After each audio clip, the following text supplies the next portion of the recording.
بسم اللہ الرحمن الرحیم۔ دوستو، بھائی اور بزرگوں، یہ دین جس کو ہم مان کر مسلمان ہیں اور جس اسلام کی وجہ سے ہم اللہ سے جنت کی امید رکھتے ہیں کہ اللہ اپنی رحمت سے ہمیں معاف کر دینا اور اپنی رحمتوں والی جنت ہمیں عطا فرمانا، وہ جنت ہم تک پہنچی کیسے؟ اس کی خبریں، اس کی اطلاع کہ اللہ اپنے فرما برداروں کو جنت دے گا، وہ میرے نبی کے صحابہ کے ذریعے ہم تک پہنچی۔ یہ اسلام ہم تک اللہ کے نبی کے صحابہ کے ذریعے پہنچا۔ ہم اہل اسلام کا یہ عقیدہ اور ایمان ہے کہ انبیاء کرام کے بعد سب سے افضل، سب سے اعلیٰ، سب سے بلند ترین ہستیاں اللہ کے نبی کے صحابہ کرام ہیں، رضی اللہ عنہم ورضوا عنہ۔ ان صحابہ کرام کے بھی اللہ رب العزت نے درجات بنائے ہیں۔ جن لوگوں نے اللہ کے نبی صلی اللہ علیہ وسلم کا ساتھ اس وقت دیا جب آپ کے اپنے قبیلے کے لوگ بھی آپ کے دشمن ہو گئے تھے، اس وقت اسلام کی خدمت کی جب کوئی ایک پیسہ بھی خرچ کرنے کے لیے تیار نہیں تھا، اللہ نے فرمایا اولئک اعظم درجہ، ان کو ہم نے عظیم ترین درجات دیے ہیں۔ اور یہ عرصہ ہے فتح مکہ سے پہلے۔ فتح مکہ کے بعد تو پھر لوگ باغم باغ آتے تھے کہ ہم اسلام قبول کرتے ہیں، اللہ کے رسول ہمارے ساتھ صلح کر لیں، اللہ کے رسول ہماری بیعت لے لیں، اللہ کے رسول ہمارا اسلام قبول کر لیں۔ اس سے پہلے لڑتے تھے، مارتے تھے مسلمانوں کو، تکلیفیں دیتے تھے، علاقہ بدر کرتے تھے۔ اس سے پہلے کے حالات بڑے مشکل ہیں، اور فتح مکہ کے بعد مسلمانوں کے لیے اللہ تعالیٰ نے فتوحات کے دروازے کھول دیے۔ تو اللہ رب العزت فرماتے ہیں لا یستوی منکم من انفق من قبل الفتح وقاتل، جس شخص نے فتح مکہ سے پہلے اللہ کی راہ میں اپنا مال خرچ کیا ہے اور اللہ کی راہ میں جہاد کیا ہے، وہ لوگ ان سے برابر نہیں ہو سکتے۔ کون لوگ؟ جنہوں نے فتح مکہ کے بعد مال خرچ کیا اور جہاد کیا۔ تو یہ جو پہلے لوگ ہیں، اللہ فرماتے ہیں اولئک اعظم درجہ، ان کا درجہ دوسرے بعد میں آنے والوں سے بہت عظیم ہے، حالانکہ وہ بھی جنتی ہے۔ اللہ تعالیٰ فرماتے ہیں جنہوں نے بعد میں خرچ کیا، بعد میں جہاد کیا، وَكُلًّا وَعَدَ اللَّهُ الْحُسْنَى، اللہ نے دونوں گروہوں کے ساتھ جنت کا وعدہ کر رکھا ہے۔ لیکن جنت بھی ایک جیسی نہیں ہے نا، جنت کے پلاٹ بھی ایک دوسرے سے مختلف ہیں۔ 100 درجے مجاہدین کے لیے اللہ نے تیار کیے ہیں جنت میں۔ مجاہدین بھی سب برابر نہیں ہیں، ایک درجہ اتنا جتنا زمین سے لے کر آسمان تک اونچا ہے، تو 100 درجے تو مجاہدین کے ہیں، تو مجاہدین کے علاوہ جو جنتی ہیں ان کے درجات پتہ نہیں کتنے ہیں۔ تو اللہ کہتے ہیں کہ ان کو ہم نے عظیم ترین درجات دیے ہیں، لیکن جنت کا وعدہ دونوں گروہوں کے ساتھ ہے۔ واللہ بما تعملون خبیر، اور اللہ تعالیٰ جو تم عمل کرتے ہو انہیں خوب جانتا ہے۔ تمہیں میرے نبی کے صحابہ سے کتنا پیار ہے سب جانتا ہے، کسی کے ایک کے خلاف دل میں نفرت چھپائے ہوئے ہو وہ بھی وہ جانتا ہے۔ تو اللہ تعالیٰ سے دعا ہے کہ اللہ ہمارے سینوں کو صاف کر دے، اللہ ہمیں اپنے نبی کے تمام صحابہ سے محبت عطا فرما دے، اللہ سب کا احترام عطا فرما دے، اللہ سب سے پیار کرنے کی توفیق عطا فرما دے۔ اللہ کے نبی صلی اللہ علیہ وسلم کے 2 صحابی، ایک فتح مکہ سے تھوڑی دیر پہلے مسلمان ہوئے ہیں، اور ایک اس دور میں مسلمان ہوا ہے جب مسلمان ہونا بھی ایک بہت بڑا مارکا تھا۔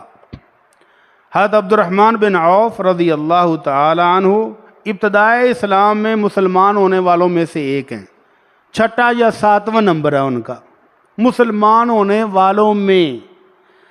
اور حضرت خالد بن ولید رضی اللہ عنہ، اللہ کی تلواروں میں سے ایک تلوار، جدھر کو منہ کرتے تھے اللہ فتوحات کے جھنڈے گاڑ دیتا تھا، لیکن وہ مسلمان ہوئے ہیں فتح مکہ سے کچھ عرصہ پہلے، اور مسلمانوں کے یہ جو 18 19 20 سال ہیں یہ حضرت خالد بن ولید مسلمانوں کے خلاف لڑتے رہے، لیکن اللہ نے وعدہ دونوں کے ساتھ جنت کا کیا ہوا ہے۔ اب انسان ہے، آپس میں کوئی تھوڑی سی شکنجی ہو گئی، کوئی تو میں ہو گئی، حضرت خالد بن ولید کی اور عبد الرحمن بن عوف کی رضی اللہ عنہما۔ عبد الرحمن بن عوف پرانے صحابی ہیں اور حضرت خالد بن ولید جرنیل صحابہ میں سے نئے صحابی ہیں۔ آپس میں تھوڑی سی توتکار ہو گئی تو حضرت خالد بن ولید نے کچھ گرم الفاظ کہہ دیے۔ اللہ کے نبی صلی اللہ علیہ وسلم کو پتہ چلا تو آپ نے فوراً روکا، فرمایا لا تسبوا اصحابی، لا تسبوا اصحابی، میرے صحابہ کو برا بلا مت کہو۔ کس کو کہا جا رہا ہے؟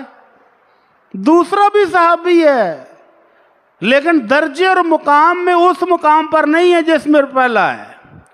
اس صحابی سے کہا جا رہا ہے جو جنتی ہے، کنفرم جنتی ہے، اسے کہا جا رہا ہے کہ میرے پہلے صحابہ کو برا بلا نہیں کہو۔ فوالذی نفسی بیدی، اس اللہ کی قسم جس کے ہاتھ میں میری جان ہے، لو ان احدکم انفق مثل احد ذهبا، اگر بعد میں آنے والوں، فتح مکہ کے آگے پیچھے مسلمان ہونے والوں، تم اگر احد پہاڑ جتنا سونا بھی خرچ کر دو تو میرے ابتدا میں مسلمان ہونے والے میرے صحابہ کے ایک مد کے برابر بھی نہیں ہو سکتے۔ مد 600 گرام کو کہتے ہیں، آدھا کلو۔ آدھا کلو کھجوریں، آدھا کلو جو، آدھا کلو گندم میرا صحابی خرچ کرے اللہ کی راہ میں، اور تم بعد میں آنے والوں احد پہاڑ جتنا سونا خرچ کرو۔ احد پہاڑ 8.5 کلومیٹر لمبا اور 1077 میٹر اونچا ہے۔ اگر اتنا بڑا پہاڑ بھی سونے کا اللہ کی راہ میں خرچ کرو تو اللہ کہتا ہے یہ برابر نہیں ہے۔ تو میری اور تیری اوقات پھر کیا ہوئی؟ ہاں جی، جب اللہ کے نبی صلی اللہ علیہ وسلم کی زبان مبارک سے حضرت خالد بن ولید جیسے جرنیل صحابہ کو تھوڑی سی ڈانٹ محسوس ہوئی ہے کہ نہیں؟ ڈانٹ ہے نا اس میں۔ اللہ کے نبی نے ڈانٹ دیا کہ میرے پرانے صحابہ کے خلاف کوئی بندہ زبان نہ کھولے، تو پھر میں اور تو کون ہے تبصرے کرنے والے کہ حضرت معاویہ یوں تھے، حضرت معاویہ ووں تھے؟ تو سوچ لے، جس بندے نے بھی حضرت معاویہ رضی اللہ تعالیٰ عنہ کے خلاف، حضرت عمر بن عاص کے خلاف، حضرت علی رضی اللہ تعالیٰ عنہ کے خلاف، حسن و حسین کے خلاف لکھا ہے یا بولا ہے، اللہ نے دنیا میں ہی ذلیل و خوار کر دیا ہے۔ آخرت میں تو جو ہونا وہ ہونا ہے، دنیا میں بھی ان کی عزت نہیں۔ اگر میرے نبی کے صحابہ کی عزت نہیں تو پھر کسی کی بھی نہیں۔ جس بندے نے بھی ان کے خلاف لکھا، بولا، پڑھا، وہ عزت کے قابل نہیں رہا۔ تو آج کے جمعہ میں سیدنا معاویہ رضی اللہ تعالیٰ ان کی شان میں چند چیزیں پیش کریں گے۔ اللہ تعالیٰ ان کی قبر پر کروڑہ رحمت نازل فرمائے۔ میرے قابل احترام دوستو، بھائی اور بزرگوں، صحابی کا صحابی کو بھی برا بلا کہنا یا گرم گرم باتیں سنانا اللہ کے نبی کو وارے نہیں ہے۔ اللہ کے نبی صلی اللہ علیہ وسلم کے صحابی حضرت بلال حبشی ہیں، سیاہ رنگ ہے، چھوٹا سا سر ہے، گنگریالے بال ہیں، موٹے موٹے نین نقش ہیں، اور سعد بن ابی وقاص رضی اللہ تعالی عنہ، اور حضرت ابو ذر لال سرخ صحابی رسول ہیں، لال سرخ ہیں، اپنے قبیلے کے سردار ہیں۔ ایک دن ان کے ساتھ بیٹھے ہوئے کوئی بات ہو گئی تو زبان سے اتنے لفظ نکلے ہوئے، کالی ماں دیا پترا۔ تو اللہ کے نبی صلی اللہ علیہ وسلم نے سن لیا، اور میں ابا ذر مسلمان ہو گئے ہو لیکن سرداروں والی جہالت ابھی نہیں گئی۔ یا ابا ذر انکا امرن فیک جاہلیہ، ابو ذر یہ جاہلیت کی گندی باتیں کرنی کب چھوڑو گے؟ یہ بدبودار متکبرانہ لہجہ کب چھوڑو گے؟ ابو ذر نے ایسی توبہ کی کہ زندگی کے آخری لمحے تک یہ بات یاد رکھی۔ ایک موقع آیا، دیکھنے والے نے دیکھا کہ ابو ذر نے جیسا سوٹ پہنا ہوا ہے ان کے نوکر نے بھی ویسا ہی سوٹ پہنا ہوا ہے، پتہ نہیں لگتا سگے بھائی ہیں کہ باپ بیٹا ہے۔ پوچھنے والے نے پوچھ ہی لیا کہ حضرت یہ سوٹ آپ نے اپنے نوکر کو بھی ویسا ہی بنوا دیا ہے جیسا آپ نے خود پہنا ہوا ہے؟ کہنے لگے ہاں، ایک موقع پر میری زبان سے نکل گیا تھا وہ ایک کالی کیا پترا، اس کے بعد اللہ کے نبی صلی اللہ علیہ وسلم نے جو ہدایت دی تھی، فرمایا تھا ابو ذر یہ متکبرانہ ظالمانہ جاہلیت کی باتیں زبان سے نہ نکالا کرو، یہ تمہارے خادم، یہ تمہارے نوکر، تمہارے بھائی ہیں، تو ان بھائیوں کا حق یہ ہے فَلْيُطْعِمْهُ مِمَّا يَأْكُلُ، جو کھانا خود کھاتے ہو وہی ان کو کھلاؤ، اپنے لیے مٹن ان کے لیے گاجراں آلو دالاں پکا دیو، دال چڑھا دیو، نہیں، فرمایا جو خود کھاتے ہو وہی کھلاؤ۔ فَلْيُلْبِسُ مِمَّا يَلْبَسُ، جو لباس خود پہنتے ہو وہی ان کو پہناؤ، اور کوئی کام ان کو ایسا نہیں کہنا جو ان کی طاقت سے زیادہ ہو، اور اگر ان کی طاقت سے زیادہ ہو تو خود بھی 7 لاکھ کے کام کرو ان کے۔ فرمایا وہ دن اور آج کا دن میرا غلام میرا بھائی ہے اور میں بھائیوں کی طرح ہی ٹریٹ کرتا ہوں۔ تو صحابہ کرام کی باہمی شکنجیاں ہو جانا، آپس میں تو تکار ہو جانا انسان ہونے کے ناطے ممکن ہے، لیکن ہم کو حکم ہے کہ تم ہو کون؟ جن کو اللہ نے کہا وَكُلًّا وَعَدَ اللَّهُ الْحُسْنَىٰ، جن کو اللہ نے کہا اولئک هم الفائزون، اولئک هم المفلحون، اولئک هم المؤمنون حقا، اور جن کو اللہ کہے میرے مومن دیکھنے ہیں تو میرے نبی کے صحابہ کو دیکھو، سچے مومن یہ ہیں۔ جن کو اللہ نے کہا کہ کامیاب ہونے والے یہ ہیں، جن کو اللہ نے کہا کہ جنت میں بلند مقام پانے والے یہ ہیں، میں اور تو ہماری حیثیت ہی کیا ہے؟ پنجابی چ ایک لفظ آندے نے بڑا نہ مناؤ تو کہہ دیں ذات دی کوڑ کرلی تے چھتیرا نو جپے، آج دا کو خطیب اٹھے وہ تیری تو حقیقت یہ ہے کہ مسجد کے صدر متھے تے تیوڑی پاڑا تیرا پیشاب نکل جاندہ ہے کہ میری نوکری گئی، میں ان پتہ نہیں اگلا جمعہ پڑھانا ہے کہ نہیں پڑھانا، کامب جاندے ہو، اور تو تنقید کرے معاویہ رضی اللہ عنہ پر، عمر بن عاص پر، سیدنا علی پر، اور ان کی آپس میں ہونے والی لڑائیوں پر تبصرے کرے، تیری اوقات ہی کیا ہے؟ اس لیے اللہ نے کہا کہ زبانیں بند رکھ لو۔ اللہ کے نبی صلی اللہ علیہ وسلم کی تعلیمات کیا ہیں کہ لا تسبوا اصحابی، خبردار میرے صحابہ کے بارے میں کوئی لفظ نہیں کہنا۔ تو آج کے جمعے میں سیدنا معاویہ رضی اللہ تعالی عنہ اور سیدنا علی دونوں بھائی ہیں، آپس میں جو کچھ ہوا وہ دو مسلمان، دو مومن، دو مسلمانوں کے لیڈروں میں ہونے والا اختلاف ہے، اللہ ان کو اس پر بھی اجر و ثواب دے گا۔ ابھی میں حدیث پیش کرتا ہوں۔ یہ ہم لڑائیاں لڑا کے اپنی اپنی خطابت جگاتے ہیں، ذاکر اپنا محفل پکاتا ہے تاکہ فنڈ زیادہ آئے، فیس زیادہ بڑھ جائے گی، جتنی بکواس کرے گا اتنی فیس زیادہ ملے گا، جبکہ یہ دونوں ہستیاں آپس میں بھائی ہیں، دونوں گہرے دوست ہیں، جو اختلاف ہوا وہ اجتہادی ہے، دونوں سمجھتے تھے کہ میں صحیح ہوں، وہ کہتا ہے میں صحیح ہوں، اور اللہ کے نبی صلی اللہ علیہ وسلم فرماتے ہیں اذا اجتہد المجتہد فاصیب، جب کوئی مجتہد دین کو سمجھنے والا، دین پر عمل کرنے والا اپنا اجتہاد کر کے ہوئے صحیح سمجھتے ہوئے کوئی ایکشن لیتا ہے، پھر اگر اس کا ایکشن صحیح ہو تو اللہ اس کو ڈبل اجر دے گا، اور اگر وہ اپنے آپ کو صحیح سمجھ کے کوئی کام کر بیٹھتا ہے لیکن وہ ہو غلط تو اللہ ایک اجر اس کو پھر بھی دیتا ہے۔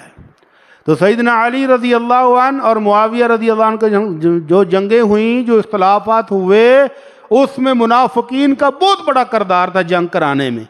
تو دونوں گروہ ہی اللہ کے ہاں اجر پانے والے ہیں، دونوں ہی مومن ہیں، دونوں ہی مسلمان ہیں۔ اللہ کے نبی صلی اللہ علیہ وسلم نے اپنے بیٹے حسن کے بارے میں کیا کہا تھا؟ اپنے لخت جگر، اپنے نواسے کے بارے میں کہا تھا اِنَّ ابنی ھذا سید، میرا یہ بیٹا سردار ہے، لعل اللہ ان یصلح بین عظیمین، بین فئتین عظیمین من المسلمین، میرا یہ بیٹا سردار ہے اور ان قریب میرا بیٹا 2 عظیم مسلمان جماعتوں میں صلح کرائے گا۔ اور پھر حضرت حسن نے حضرت معاویہ سے صلح کی کہ نہیں کی تھی؟ کن شرائط پر؟ کورے کاغذ پر۔ حضرت معاویہ رضی اللہ تعالیٰ نے صاف کاغذ دیا کہ حسن میرے بیٹے جو شرط لکھو مجھے منظور ہے، لیکن صلح ہونی چاہیے۔ اور دونوں نے صلح کی، اور اللہ نے دونوں جماعتوں کو مسلمان مومن قرار دیا ہے۔ سورہ حجرات پڑھیں، اللہ تعالیٰ کہتے ہیں کہ اگر 2 مومن جماعتیں آپس میں لڑ پڑیں تو ان کی آپس میں صلح کرا دو۔ تو حضرت حسن نے صلح کرا کے یہ سارا معاملہ ختم کرایا۔ تو حضرت معاویہ رضی اللہ تعالیٰ عنہ صحابی رسول ہیں، مسلمانوں کے عظیم ترین لیڈر ہیں۔ کیسے عظیم ترین لیڈر؟ 40 سال تک حکومت کی ہے، 20 سال تک عمارت۔ حضرت عثمان کے دور میں وہ شام اور دمشق کے خلیفہ گورنر بھرتی ہوئے تھے، 20 سال گورنر رہے، اور حضرت حسن سے صلح کے بعد 20 سال تک مسلمانوں کے بادشاہ رہے، 40 سال حکومت کی ہے، اور کبار صحابہ کرام نے ان کی بیعت کی ہے۔ اور وہ مسلمان علاقے جو ہے تو عمر رضی اللہ تعالیٰ عنہ کے دور میں 22 لاکھ مربع میل تھے، حضرت معاویہ کے دور میں 50 لاکھ مربع میل تک پہنچ گئے تھے۔ اتنی بڑی اسلامی حکومت کے عظیم لیڈر معاویہ رضی اللہ تعالیٰ عنہ کو اللہ کے نبی صلی اللہ علیہ وسلم کی کئی بشارتیں حاصل ہیں، کئی اللہ کے رسول کی دعائیں ملی ہوئی ہیں۔ اللہ کے نبی صلی اللہ علیہ وسلم اللہ کے رسول کے ام حرام کے گھر گئے، آپ جا کر سو گئے۔ حضرت ام حرام اللہ کے نبی صلی اللہ علیہ وسلم کی رضائی خالہ ہیں۔ اللہ کے نبی اپنی خالہ کے گھر جاتے تھے اکثر، اور وہاں پر جا کر سو گئے تو خالہ نے شفقت سے آ کر بانجے کا سر دیکھنا شروع کر دیا۔ سر دیکھنا سمجھتے ہیں نا، جویں نکالنی شروع کر دی۔ آپ کہیں گے اللہ کے رسول کے سر میں جویں کہاں سے آ گئیں؟ جمعے نہ بھی ہوں تو خالہ شفقت کے ساتھ بچوں کا خر دیکھ رہی ہے۔ اللہ کے نبی صلی اللہ علیہ وسلم کا سر دیکھتے دیکھتے وہ سو گئے، اٹھے تو آپ ہنس رہے تھے، مسکرا رہے تھے۔ تو حضرت ام حرام نے پوچھا اللہ کے نبی میرے ماں باپ قربان کس بات پر ہنس رہے ہیں؟ آپ نے فرمایا میری امت کا ایک لشکر، اللہ کے نبی کے دور میں بحری جہاز اور بیڑے ابھی تک نہیں بنے تھے، چھوٹی چھوٹی کشتیاں ہوتی تھی، جہاز نہیں بنے تھے۔ آپ نے فرمایا میری امت کا وہ لشکر جو سمندر پر اس طرح بیٹھا ہوگا جیسے بادشاہ تخت سجا کے بیٹھتے ہیں، اور وہ رومی سپر پاور کے ساتھ جنگ لڑیں گے، وہ سارے کا سارا لشکر اللہ کی رحمت سے بخشا جائے گا۔ اول جیش یغزو فی البحر مغفور لہم، وہ پہلا لشکر جو سمندری سفر کر کے جنگ لڑنے جائے گا وہ سارے کا سارا اللہ کی طرف سے بخش دیا گیا ہے۔ اور پھر اللہ کے نبی صلی اللہ علیہ وسلم کی اس بشارت کی وجہ سے حضرت ام حرام نے کہا اللہ کا رسول دعا کیجیے اللہ مجھے بھی ان میں شامل فرما دے۔ آپ نے فرمایا تو ان میں شامل ہے۔ تو حضرت معاویہ رضی اللہ تعالیٰ عنہ کے دور میں پہلی دفعہ رومیوں سے جنگ کے لیے سمندری بیڑا، سمندری جہاز تیار کیا گیا، اور حضرت معاویہ رضی اللہ تعالیٰ عنہ نے خود بھی شرکت کی، اور اس میں حضرت ام حرام نے اور ان کے خامد حضرت عبادہ نے بھی شرکت کی۔ اور اس جنگ کے بعد واپسی پر اپنی سواری سے گر کر حضرت ام حرام فوت ہو گئیں، لیکن اللہ کے نبی کی بشارت ان کو مل گئی کہ تو ان خوش نصیب گروہ میں شامل ہو۔ تو یہ پہلی بشارت تھی حضرت معاویہ رضی اللہ تعالیٰ عنہ کو اللہ کے نبی کی کہ وہ لشکر جو رومیوں پر سمندری رستے سے حملہ کرے گا وہ بخشا ہوا ہے، وہ اللہ نے ان کو معاف کر دیا ہے۔ اور حضرت معاویہ وہ لیڈر تھے اس وقت رضی اللہ تعالی عنہ۔ دوسری فضیلت، دوسری شان، جب سن 8 ہجری سے پہلے حضرت معاویہ کہتے ہیں میں مسلمان ہو چکا تھا لیکن ابو سردار تھے، حضرت ابو سفیان سردار تھے نا، اور وہ ابھی تک مسلمان نہیں ہوئے تھے، تو میں ان کے خوف سے اپنے اسلام کا اظہار نہیں کرتا تھا، اور اماں نے بھی منع کر دیا کہ پتر اپنے ابے تو پہلا اعلان نہ کریں نہیں تو کوٹ بڑی پینی ہوں، تو ابھی چپ رہے۔ تو ابو جان بھی فتح مکہ کے موقع پر مسلمان ہو گئے، تو پھر حضرت معاویہ نے بھی اعلان کر دیا۔ تو ایک روز حضرت ابو سفیان نے آ کر اللہ کے رسول صلی اللہ علیہ وسلم سے شکوہ کیا، سردار تو پھر سردار ہی ہوتا ہے، اور ساری عمر مکے کے سردار رہے ہیں۔ آ کر کہتے ہیں اللہ کے نبی آپ کے یہ جو مہاجرین صحابہ ہیں نا، یہ مینوں کوئی ایڈی ویلیو نہیں دیندے، میں ہن بزرگ بھی ہاں تے سردار بھی ہاں تے مسلمان بھی ہو گیا، لیکن میرے تواڈے جڑے پرانے ساتھی نے وہ ایڈی کوئی ویلیو نہیں سمجھدے۔ تو اللہ کے نبی میری ویلیو بنا دیں کہ تھوڑی جی۔ کیسے؟ فرمایا اللہ کے نبی میری بیٹی عرب کی سب سے سمجھدار خوبصورت ذہین ترین بیٹی ہے، ام حبیبہ، اس سے شادی کر لے تو میرا اور آپ کے ساتھ جو رشتہ اور تعلق بنے گا اس سے اللہ مجھے عزت دے دے گا۔ تو اللہ کے نبی نے فرمایا نعم، ہاں ٹھیک ہے، میں رشتہ نکاح کر لیتا ہوں۔ فرمایا اللہ کے نبی میرے بیٹے معاویہ کو اپنا کاتب بنا لیں، سیکٹری، اللہ کا قرآن نازل ہو تو لکھنے کے لیے معاویہ کو بلایا کریں۔ آپ نے فرمایا ٹھیک ہے، یہ درخواست بھی منظور ہے۔ اس کے بعد حضرت معاویہ اللہ کے نبی صلی اللہ علیہ وسلم کی وفات تک جتنی وحی آئی ہے اس کو لکھتے رہے ہیں۔ اور تیسرا اللہ کے نبی صلی اللہ علیہ وسلم سے انہوں نے درخواست کی اللہ کے نبی مجھے کسی لشکر کا امیر بنا کر کافروں کے ساتھ جنگ کے لیے بھیجیں، جس طرح میں نے زندگی مسلمانوں سے لڑتے گزاری ہے اب آخری عمر میں کافروں کے ساتھ جہاد کرتے ہوئے لڑتے ہوئے گزارنا چاہتا ہوں۔ تو اللہ کے نبی صلی اللہ علیہ وسلم نے یہ درخواست بھی ان کی قبول کر لی۔ تو اس کے بعد حضرت ابو سفیان رضی اللہ تعالیٰ عنہ کا مقام اور مرتبہ صحابہ کرام کی ہاں بہت بڑھ گیا کہ اللہ کے نبی کے ساتھ ایک رشتہ داری ہو گئی ہے۔ کون سی؟ حضرت ابو سفیان نبی علیہ السلام کے کیا بن گئے ہیں؟ سسر جی، اور سسر والد کے مقام ہوتا ہے۔ اور اللہ کے نبی صلی اللہ علیہ وسلم نے یہ فرمایا ہوا ہے کل سبب ونسب منقطع الا سببی ونسبی، قیامت والے دن تمام نسبی رشتہ دار اور تمام سسرالی رشتہ دار ایک دوسرے سے بھاگ جائیں گے، سوائے میرے سسرالی رشتہ دار اور میرے نسبی رشتہ دار یہ نہیں بھاگیں گے، ایک دوسرے کو ملیں گے۔ رضی اللہ عنہما اجمعین۔ اللہ کے نبی صلی اللہ علیہ وسلم نے حضرت معاویہ کو کچھ دعائیں بھی دی ہیں۔ ان دعاؤں میں سے ایک دعا یہ بھی ہے اللہم علمہ الکتاب والحساب وقہ العذاب، اے اللہ میرے معاویہ کو لکھنا پڑھنا سکھا دے، بہترین لکھے، بہترین سمجھے، قرآن کو سمجھے، دین کو سمجھے، سمجھدار ہو جائے دین میں، اور اللہ اس کو قبر اور جہنم کے عذاب سے بھی محفوظ فرما لے۔ اور پھر اللہ نے ایسی سمجھ دی کہ 40 سال تک قوم کو جمعے بھی پڑھائے ہیں، عیدیں بھی پڑھائی ہیں، نمازیں بھی پڑھائی ہیں۔ حضرت عبداللہ بن عباس کو کسی نے آ کر کہا عبداللہ دیکھو حضرت معاویہ رضی اللہ تعالیٰ عنہ کے پیچھے جب نماز پڑھی ہے تو انہوں نے وطر ایک ہی پڑھا ہے، وطر ایک پڑھا ہے، 3 5 7 9 نہیں پڑھے۔ تو کہتے ہیں تینوں پتہ وہ ہے کون نے؟ ہے جی کون نے؟ کہتے ہیں وہ صحابی رسول ہیں اور وہ خود بہت بڑے علامہ ہیں، فقیہ ہیں، انہوں نے ایک پڑھا ہے تو سنت کے مطابق پڑھا ہے، تم کون ہوتے ہو اعتراض کرنے والے؟ تو اللہ کے نبی صلی اللہ علیہ وسلم کی دعا کی بدولت اللہ نے دین کی فہم اور سمجھ بھی عطا کی ہوئی تھی۔ اور اللہ کے رسول صلی اللہ علیہ وسلم کی دعاؤں میں سے ایک دعا یہ بھی تھی حضرت معاویہ کے لیے اللہم اجعلہ ہادیا ومہدیا واہد بہ، اللہ میرے معاویہ کو ہدایت دینے والا بنا دے، اللہ ہدایت یافتہ بنا دے، اللہ اس کے ذریعے لوگوں کو ہدایت نصیب فرما۔ اب جو تنقید کرتے ہیں وہ ذرا سوچیں کہ وہ کل قیامت کو کہاں کھڑے ہوں گے۔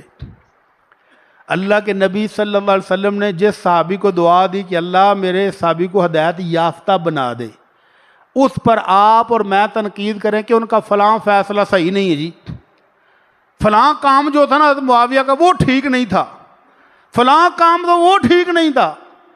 اب کل قیامت کو اگر 2 لائنیں بن گئیں، ایک ہے تو معاویہ کی اور ایک مخالفین کی، تو آپ کس لائن میں ہوں گے؟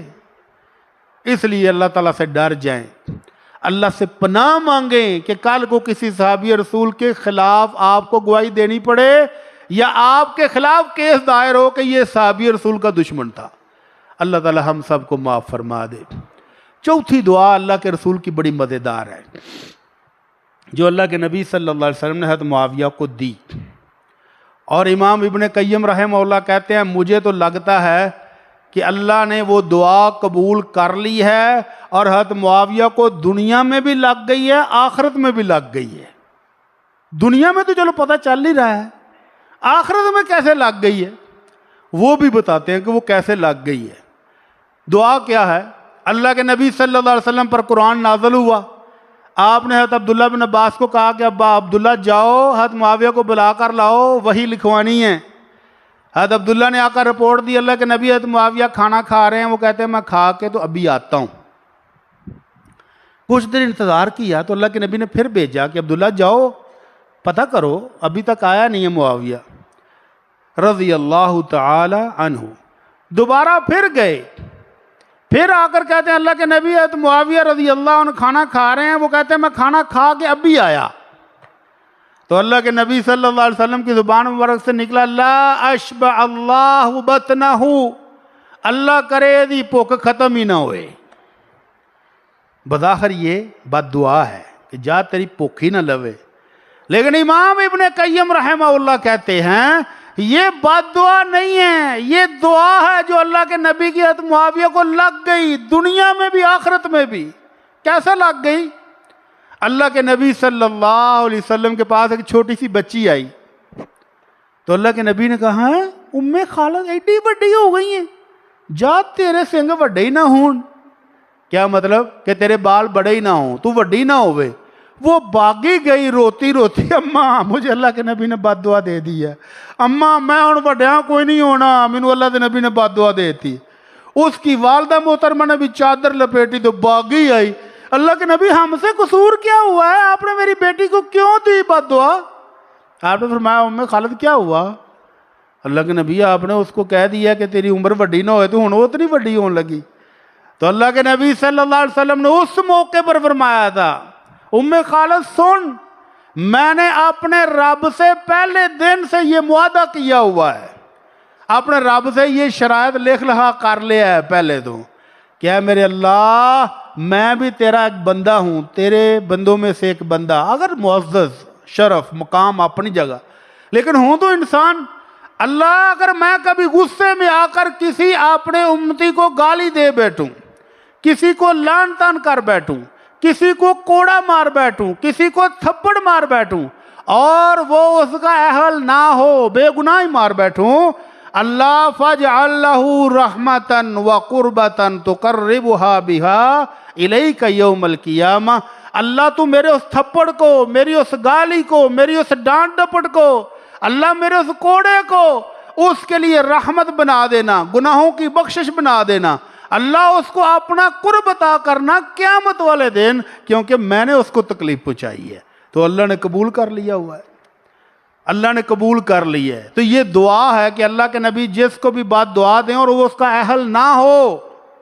ایک تو یہ ہے نا جیسے اللہ کے نبی نے کفار کو بد دعائیں دیں اور وہ اس کے اہل تھے، برباد ہو گئے، تباہ ہو گئے۔ اللہ کے نبی صلی اللہ علیہ وسلم نے خط بھیجا تھا رومیوں کو بھی اور ایرانیوں کو بھی، حبشیوں کو بھی۔ حبشہ کے بادشاہ نے خط چوما اور مسلمان ہو گیا تو اللہ کے نبی نے مدینے بیٹھ کر اس کی وفات پر اس کا غائبانہ جنازہ پڑھایا تھا۔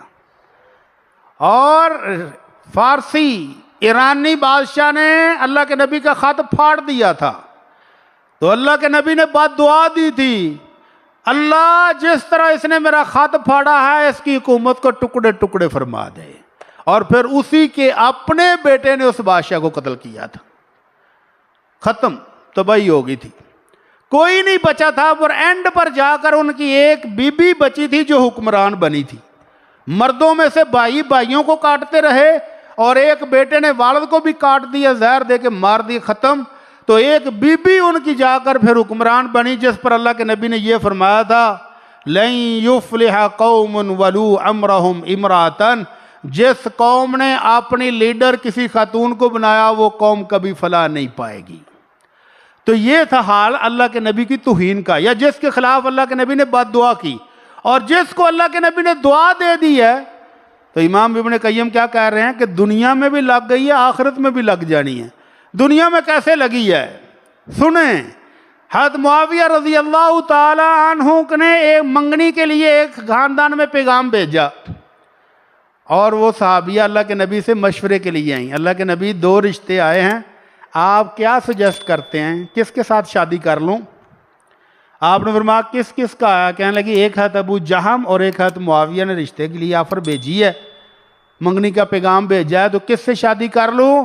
تو اللہ کے نبی فرماتے ہیں اما ابو جہم فضراب للنساء، ابو جہم سے شادی نہ کرنا، وہ عورتوں کو مارتا پیٹتا بہت ہے، گرم طبیعت کا بندہ ہے، اس سے شادی نہ کرو۔ وَأَمَّا مُعَاوِيَةَ فَصُعْلُوكٌ لَا مَالَ لَهُ، اور معاویہ رضی اللہ عنہ ان کے پاس مال و دولت کوئی نہیں، تو سردار خاتون ہے، تیرا گزارا کوئی نہیں ہونا۔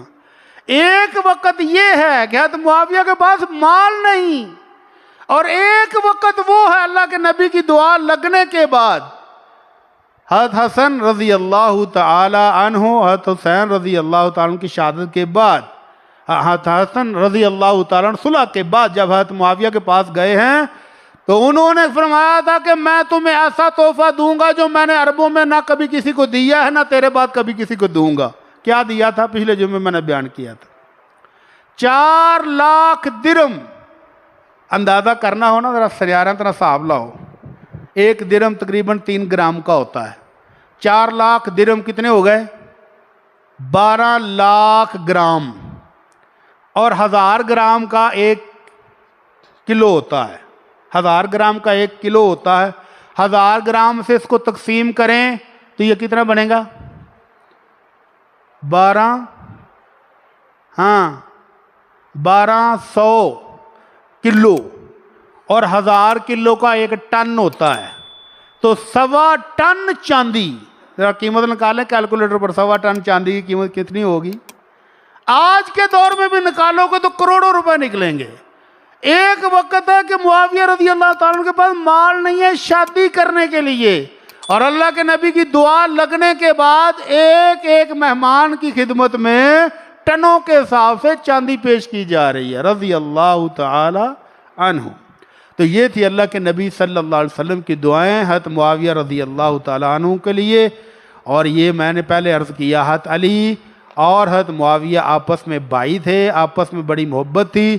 جب حضرت علی رضی اللہ تعالیٰ عنہ کی شہادت کی خبر حضرت معاویہ کو پہنچی تو حضرت معاویہ بلک بلک کر روئے۔ بیوی کہتی ہے حضرت جس شخص کے خلاف آپ نے زندگی بھر جنگیں لڑیں، آج ان کی شہادت پر آنسو بہا رہے ہیں، یہ کیا بات ہوئی؟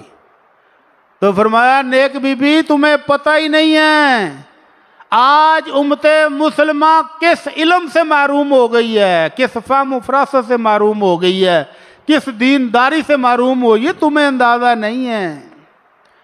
رضی اللہ تعالی عنہم اجمعین۔ اللہ تعالیٰ سے دعا ہے کہ اللہ میرے نبی کے تمام صحابہ سے راضی ہو جا، اللہ ان کی قبروں پر کروڑہ رحمت نازل فرما، اللہ ہمیں سب کا احترام کرنے کی توفیق عطا فرما، اللہ ان کے درمیان جو لڑائیاں ہوئیں، جو جنگیں ہوئیں، اللہ ہمیں اپنی زبانیں بند رکھنے کی توفیق عطا فرما۔ وما علینا الا البلاغ المبین۔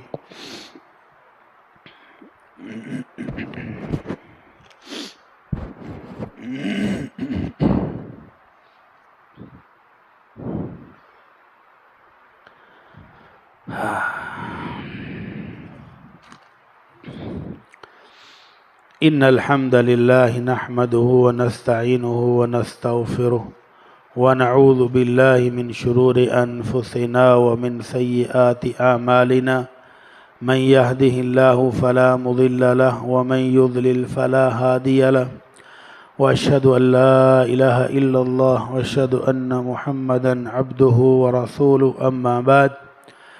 قابل احترام دوستو، بھائی اور بزرگوں، یہ ایک مسئلہ پوچھا گیا ہے اور یہ مسئلہ پورے پاکستان میں سے پتہ نہیں کتنے گھروں کا مسئلہ ہے۔ مسئلہ کیا ہے کہ ایک شخص نے اپنی بیوی سے کہا کہ تم مجھ پر حرام ہو، اور کئی دفعہ کہا۔ اب طلاق ہو گئی ہے کہ نہیں ہو گئی؟ تو اتنے طلاق کے مسئلے آتے ہیں میرے پاس کہ اللہ کی پناہ ہے۔ اور طلاق ہوتی کیوں ہے؟ بی بی کہتی ہے رو رو کہ جی ہم نارمل ہی بیٹھے ہوئے تھے، نارمل گپ شپ ہو رہی تھی تو اچانک میرے خاوند نے طلاق دے دی۔ کبھی ایسے ہوا ہے؟ کی خیال ہے؟ ایویں نہیں ہوندا کہ نارمل گفتگو ہو رہی ہو، آئس کریم کھا رہے ہوں، ہس رہے ہوں، کھیڑ رہے ہوں تو خاوند کہے جا تینوں طلاق، ایویں نہیں کدی ہویا۔ تو یہ طلاق لینا یا نہ لینا بیویوں کے ہاتھ میں ہوتا ہے، یا کہہ لیں کہ بیویوں کی زبان پر ہوتا ہے۔ اگر یہ اپنی زبان کی لگامیں کھینچ لیں، کنٹرول کر لیں تو طلاقیں نہیں ہوں گی۔ اللہ اکبر۔ کل میں لاہور میں ایک بزرگ بیمار ہیں، ان کی تیمارداری کے لیے گیا تو وہاں پر ایک اور بزرگ بیٹھے تھے، کہنے لگے جی میرا یہ بیٹا بھی اب بوڑھا ہے، بزرگوں کی عمر 95 سال، کہنے لگے میں اپنے اس بیٹے سے سر سے لے کر پاؤں تک راضی ہوں، زندگی میں میرے اس بیٹے نے کبھی میرے سامنے سی کی آواز بھی نہیں نکالی۔ کوئی والا دیکھا جو اپنے بیٹے کی اس طرح کی گواہی دیتا ہو؟ تو پھر خود ہی کہتے ہیں کہ اللہ نے میری خدمت کا صلہ اس کو یہ دیا ہے کہ اس کا یہ جوان بیٹا کھڑا ہے، اس نے بھی اپنے والد کے سامنے کبھی اف بھی نہیں کہا۔ اللہ نے اس کی خدمت کا صلہ اس کو یہ دیا ہے کہ اس کی بیوی بوڑھی ہو گئی ہے اور زندگی میں آج تک ہم ترس ہی گئے کہ ایک دفعہ تے لڑے، وہ لڑدی نہیں۔ تو والدین کی خدمت کے ساتھ گھر بستے ہیں۔ تو جیڑیاں بیبیاں آندیاں نا مینوں وکھرا گھر چاہیے، وہ طلاق لین سے بھی منٹ ہی لاندیاں نے۔ تو بہرحال بات شروع ہوئی تھی کہ اگر وہ خاوند کہتا ہے کہ تم مجھ پر حرام ہو، تو یہ اس بونگے کو پتہ ہی نہیں حرام ہونا مطلب کیا ہوتا ہے۔ نکاح پڑھا گیا مولوی صاحب، 500 روپیہ جیب چھپایا گئے، اب طلاق دیتے وقت اس کو پتہ ہی نہیں طلاق دینی کیسے ہے۔ اگر اس نے یہ لفظ ایسے ہی کہے جیسے وہ ڈرامے میں سنا تھا، تو مجھ پر حرام ہو حرام ہو حرام ہو ہیں، اور اگر اس نے فلموں میں دیکھے ہوئے ڈائلاگ بولے ہیں تو کوئی طلاق نہیں ہوئی۔ اور اگر اس کی نیت واقعی یہ تھی کہ آج کے بعد میں نے اس عورت کو اپنے گھر نہیں رکھنا، پھر اس نے کہا کہ یہ عورت اس پر حرام ہے، تو پھر یہ طلاق ہو گئی ہے۔ اگر ایک بار کہی ہے تو ہو گئی ہے، 2 بار کہی ہے دوسری بھی ہو گئی ہے، تیسری بار کہا تو پھر رشتہ بالکل ختم ہے۔ تو اس نے لکھا ہے جو اس نے کئی دفعہ کہا، اب اس بندے کو پوچھا جائے کھڑا کر کے، ہاں بھی تیرا مقصد کی سی، تو 100/100 کہے گا کہ میں تو ایویں ہی آکھیا سی، کیونکہ انہوں نے بھی پتہ لگ گیا ہونا بھی مولویوں نے آکھ دیتا ہے بھی طلاق ہو جانی۔ ہوں آکھے گا اللہ دی قسم میں تو ایویں ہی آکھیا سی، اللہ دی قسم میں تو ایویں ہولی جا تینوں ڈران واسطے ہی آکھیا سی۔ اور میرے پاس دماغی مینٹل ہونے کا سرٹیفکیٹ لے کے بندہ آ گیا، ہے جی اے ویکھو میں جنہ دنوں طلاق دیتی سی نا میں پاگل سا، آ ویکھو آ دوائیاں بھی میں کھاندا سا پیا۔ کیوں؟ وہ 10-15 مفتیاں کو طلاق لے چکیا سی تے ہن انہوں نے آکھیا بھی پٹی نو گمراہ کراں، پچھلے مفتی نے آکھیا سی، اس تو پچھلے نے آکھیا سی، اس تو پچھلے نے آکھیا سی، سارے لا کے تے پٹی کول چلنا، نال سرٹیفکیٹ ڈاکٹر کو بنوا کے لے آیا، میڈیکل سرٹیفکیٹ کہ میں بیمار سا۔ تے جدو طلاقاں تینے ہو جان تے پھر ایویں دیاں قسماں بھی کھاندے نے، جھوٹیاں قسماں کھاندے نے۔ طلاق ایک دفعہ دیو سنت کے مطابق، اگر نہیں رکھنا تو چھوڑ دو جان اس کی۔ اللہ تعالیٰ کہتے ہیں فَإِمْسَاكُمْ بِمَعْرُوفٍ أَوْ تَسْرِيحٌ بِإِحْسَانٍ، اچھے طریقے سے بساؤ یا اچھے طریقے سے چھوڑ دو۔ دوسری بار اگر زندگی میں کبھی موقع آ گیا ہے پھر اگر طلاق ہوئی ہے تو ٹھیک ہے، اور تیسری بار کے بعد کوئی موقع نہیں ہے، نہ صلح کا، نہ رجوع کا، نہ فیس دینے سے، نہ کچھ، ختم، سوائے اسلامی حلالے کے، وہ نہیں جو حجروں میں ہوتا، وہ نہیں، اسلامی حلالے کے، اس کے بغیر وہ عورت مرد اکٹھے نہیں ہو سکتے۔ اور کچھ ایسے بھی ہیں جس طرح انہوں نے لکھا نا کئی دفعہ، ایک دفعہ نہیں زندگی میں درجنوں بار طلاق دی ہے اور پھر صلح کر لی آپ ہی صلح کر لیے۔ کی کیتا ہے جی بچیاں کو شے ونڈ دیو تے تہاڈی طلاق ختم ہو جائے گی، آپ ہی فتوی آپ ہی مفتی بن جاندے نے۔ ایک دیگ چولاں دی پکا کے ونڈ دیتی، چلو جی طلاق پچھلی ختم ہو گئی، اگوں نواں شروع کم۔ تو اللہ سے ڈرنا چاہیے، یہ مذاق نہیں ہے، اللہ کا دین ہے۔ تو جس نے طلاق اس طرح سے دی ہے، اگر اس کی نیت بیوی کو فارغ کرنے کی تھی وہ طلاق ہو گئی ہے، اور اگر فارغ کرنے کی نیت نہیں تھی تو پھر اللہ سے توبہ کرے، بیوی سے معافی مانگے اور اپنی بیوی کو انسانوں کی طرح اپنے گھر رکھے۔ بوڑھی خاتون ہیں بزرگ، وہ کہتی ہیں جی مجھے دعائے وطر نہیں آتی، کوئی بات نہیں، دعا کے بغیر بھی وطر پڑھے جا سکتے ہیں۔ دعا فرمائیں جی، بہت سارے دوستوں نے دعا کے لیے کہا اللہ میرے جتنے مسلمان بہن بھائی پریشان، اللہ سب کی بخشش فرما، اللہ سب کو رحمتوں سے نواز دے، اللہ سب کی پریشانیاں دور فرما دے، اللہ سب کے دکھ دور فرما دے، اللہ سب کی تنگ حالی کو دور فرما دے، اللہ سب کو خوشحال فرما دے، اللہ اپنی رحمتوں سے نواز دے۔ یا اللہ میرے جن بھائیوں کے پاس اولاد نہیں ان کو نیک صالح بیٹے اور بیٹیاں عطا فرما، اللہ ان کو نیک صالح بیٹے اور بیٹیاں عطا فرما، اللہ ان کو نیک صالح اولاد عطا فرما، اللہ ہمارے ملک پر اپنی رحمتیں اور برکتیں نازل فرما، اللہ اہل غزہ کی مدد فرما، اللہ اہل کشمیر کی مدد فرما، اللہ دنیا بھر کے مظلوموں کی مدد فرما، اللہ اہل پاکستان بھی مظلوم ہیں ان کی بھی مدد فرما، اللہ مہنگائی سے، وباؤں سے، بیماریوں سے نجات عطا فرما، اللہ ہمارے حکمرانوں کو ہدایت نصیب فرما۔ سبحان ربک رب العزت عما یصفون وسلام